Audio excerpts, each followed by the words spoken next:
Lahore wholesale chemist and drug association के इंतखाबात का जो मरहला है वो कल आन पहुंचा है। इस वक्त लाहौरी मेडिसिन मार्केट में जो दो ग्रुप जो है वो आपस में मद्दे मुकाबल है। ग्रुप है इंसाफ ग्रुप, फ्रीडम ग्रुप की जानिब से वो इंतखाबी निशान शहीन के निशान पे इंतखाबात लड़ रहे हैं और दूसरी जानिब जो है इंसाफ ग्रुप का इंतखाबी निशान फूल है। यहाँ जो एक उम्मीदवार हैं जनरल सेक्रेटरी के शदाद अहमद खान साहब उनका नाम है और शदाद अहमद खान तराजू के निशान पे आज़ाद हसीयत से इलेक्शन लड़ रहे हैं, लेकिन वो फ्रीडम ग्रुप को ही सपोर्ट कर रहे हैं। पिछले जो है हम 15-20 दिन से जो है इस मार्केट में वर्किंग की है और इस वक्त जो मजमूई सूरत हाल है मार्केट की, यहाँ 14 मेडिसिन मार्केट हैं जिसमें कुल रजिस्टर्ड वोटों की तादाद 269 है, यानी कि 269 है।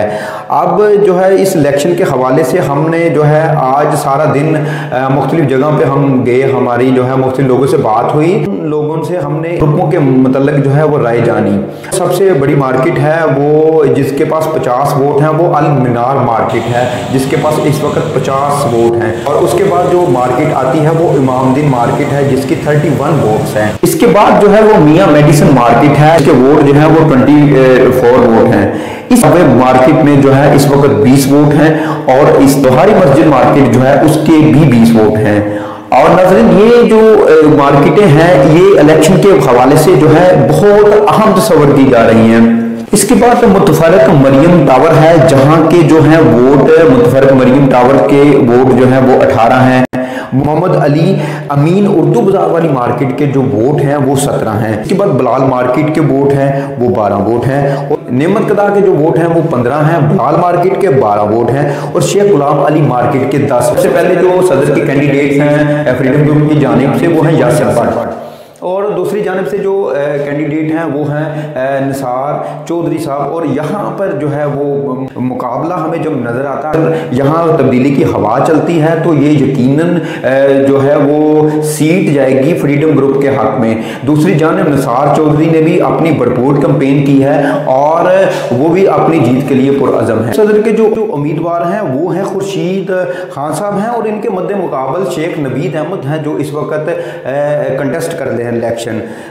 इसमें बड़ा जो है वो वाज़िया मार्जिन होगा। ये खुर्शीद खान साहब जो है उनकी भरपूर जो कैंपेन हमें नज़र आई है। शेख नवीद भी अपने तय उन्होंने मेहनत की है, लेकिन यहाँ पर जो सीट जीत हार जीत का फैसला होगा वो बड़ा वाज़िया मार्जिन से होगा। इसके बाद नायब सदर हैं आसिम तस्लीम साहब और नदीम सदीकी साहब। यहाँ पर आसिम तस्लीम साहब की कुछ ज़ाती घरेलू मजबूरियाँ की वजह से हमें पता चला है कि उनके वालिद साहब हॉस्पिटलाइज थे तो वो अपनी कैंपेन भरपूर तरीके से नहीं चला सके। लेकिन नदीम सदीकी साहब जो है पहले भी यहाँ अहदेदार रहे हैं, उनकी भरपूर जो है यहाँ पर कैंपेनिंग हमें नज़र आई है। तो ऐसा लगता है कि जैसे ये सीट इंसाफ ग्रुप के हक में जाएगी।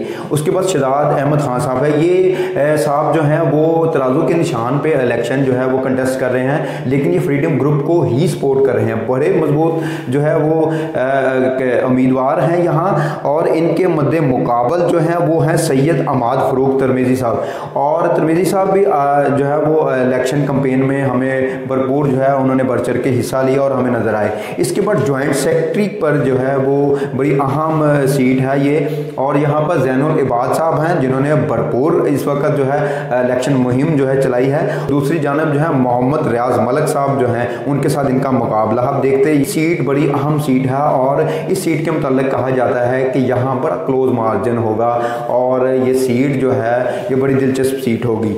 उसके बाद आमर रजा जाफरी है और मोहम्मद अब्दुल रहमान है और ये ऐसी जादुई सीट है, इस पर कोई जो है हम अपनी राय नहीं बना सके कि ये सीट किसके हक है। उन्होंने भी भरपूर कैंपेन चलाई। मोहम्मद अब्दुल रहमान भी हमें खास से एक्टिव नजर आए। और उनके बाद फाइनेंस सेक्रेटरी की सीट है मुसव्वर अहमद साहब की, उनके मद्दे मुकाबल मोहम्मद नईम है, लेकिन मुसव्वर अहमद वो मोहम्मद नईम से ज़्यादा स्ट्रॉन्ग कैंडिडेट हमें नज़र आते हैं।